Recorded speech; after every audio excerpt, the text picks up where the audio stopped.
ایک دفعہ نا حضرت ابو بکر صدیق اور جناب عمر فاروق کی نا کسی بات میں شکر رنجی ہو گئی، اختلاف رائے ہو گیا، تو جناب عمر ذرا ڈاڈی طبیعت کے بندے تھے، ڈانٹ دیا ابو بکر صدیق کو۔ تو صدیق اکبر نرم بندے تھے، ماڑے دا کی کام محمد نس جانا یا رونا، تو وہ گا کے نا تو پہلے گھر روئے، پھر حضور کے پاس چلے گئے۔ جناب عمر کہتے ہیں مجھے بھی خیال آیا کہ یار یہ مجھے نہیں کرنا چاہیے تھا۔ تھوڑی دیر کے بعد اچھے لوگ جو ہوتے ہیں ان کا غصہ جلدی اتر جاتا ہے۔ کہتے ہیں میں نے جا کے جناب صدیق اکبر کے دروازے پہ دستک دی تو پتہ چلا وہ تو گھر ہی نہیں، میں سمجھ گیا، میں ڈر گیا، میری ٹانگیں کانپنے لگی۔ کیوں ڈر رہے ہو عمر؟ فرمانے لگے اس لیے ڈر رہا ہوں کہ ابو بکر جب اپنے گھر نہیں ہوتے تو دروازہ رسول پہ ہوتا۔ میں صدقے جا رہا ہوں۔ ساری بات تو سنا دی ہوگی۔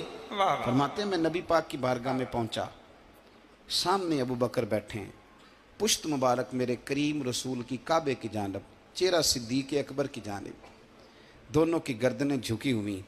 جناب عمر پاک فرماتے ہیں کہ میں بیٹھا تھا اور سوچ رہا تھا، سلام لی، جواب ملا، پر گردنیں نہیں اٹھائیں دونوں نے، مقدس گردنیں جھکی رہیں۔ میں سوچ رہا تھا کہ اب حضور مجھے ڈانٹیں گے تو میں صدیق کے پیر پکڑوں گا، میں علی کو سفارشی بناؤں گا، میں منت کروں گا، لیکن کوئی بولے تو بات بنے نا۔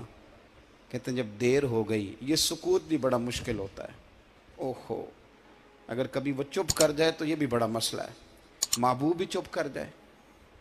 کہتے ہیں میں بڑا پریشان ہوا، جب میرا کلیجہ منہ کو آیا نا تو جناب عمر کہتے ہیں میں بولنے لگا تو آنسو میرے پہلے نکل گئے۔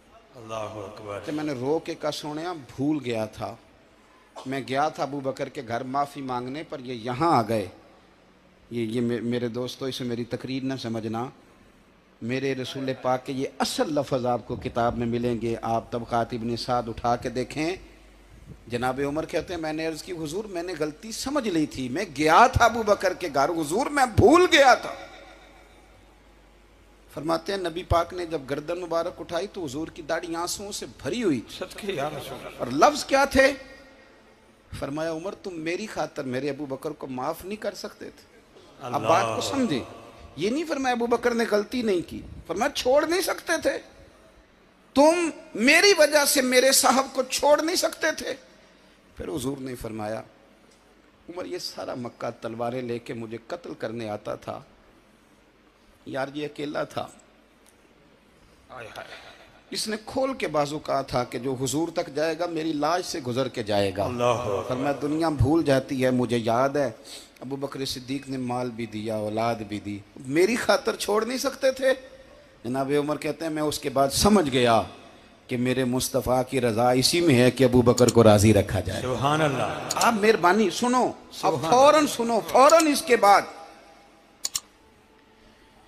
نبی پاک علیہ السلام نا شارع ہیں دین کے، حضور جو چاہیں کسی کے لیے حلال کر دیں اور جو چاہیں کسی پر حرام کر دیں۔ ایک شخص نے کہا تھا حضور 3 نمازیں پڑھوں گا، اس شرط پر مسلمان ہوتا ہوں۔ فرمایا 3 ہی پڑھنا، کلمہ تو پڑھنا۔ حضور شارع ہیں، علماء اس لفظ کو جانتے ہیں، میں زیادہ کھولتا نہیں۔ ہر شخص کو اجازت ہے، اگر حقوق ادا کر سکتا ہے تو ایک وقت میں 4 نکاح کرے، اسے اجازت ہے۔ اگر حق دے سکتا ہے تو اجازت ہے۔ مولا علی نے بھی ارادہ کیا سیدہ کی موجودگی میں اللہ کہ میں دوسرا نکاح کر لوں، ساری کائنات کو اجازت ہے۔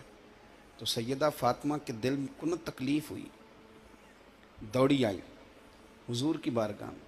بی بی صاحبہ نے زندگی بھر کھل کے کوئی بات نہیں کی، آج بھی آئیں تو چپ کر کے بیٹھ گئیں۔ بیٹیاں بڑی پیاری ہوتی ہیں، ابا ہی انہیں بگاڑتا ہے، لاڈ ابا ہی دیکھتا ہے، کیا کریں مجبوری ہے۔ تو پھر میں نے دیکھا ہے بڑے بڑے سیانے ابے سگی بہن کے بیٹے کو بھی رشتہ دے کے نا، چاہے پالا بھی بھانجا خود ہی ہو تو گھر جا کے معافی مانگتے ہیں، پتر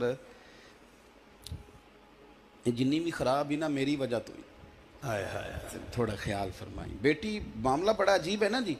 تو سرور کائنات کے پاس سید آئیں تو تھوڑے آنسو آنکھوں میں آئے۔ فرمایا فاطمہ کیا ہوا؟ عرض کی حضور کچھ بھی نہیں، سب کو جائز ہے تو علی کو بھی تو جائز ہے نا، نکاح کرنا چاہ رہے ہیں۔